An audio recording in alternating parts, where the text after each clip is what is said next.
In today's video, I'll teach you how to unmute someone on Snapchat. First of all, launch open Snapchat application on your device. Make sure you're logged into your account. Initially, you'll be led to this kind of interface.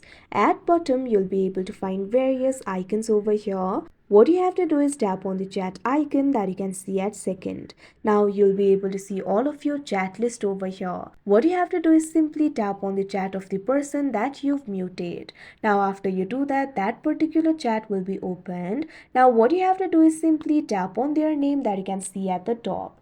Now you'll be able to access their profile. Now what you have to do is tap on the three dots that you can see at the top right corner of your screen. Now you'll be able to find various options over here. So if you've muted their chat or call, what you have to do is tap on this option, chat and notification settings, that you can see on the screen.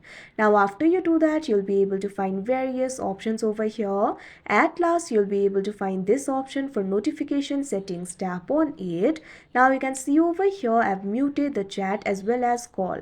So what you have to do is simply unmute it. For that, toggle the button off right next to the option mute chats. Likewise, if you've also muted the calls, toggle off this button right next to the option mute calls. Now you can see over here they have been unmuted. Now tap on the option done. Likewise, sometimes you might have also muted the story. In that case, tap on the three dots again. Now after you do that, tap on the option story settings that you can see at fourth. Now you can see over here I have muted the story. Toggle the button off right next to the option mute story. Now after you do that, the story will also be unmuted. So that is how you unmute someone on Snapchat. I hope you found this video helpful. Thank you for watching.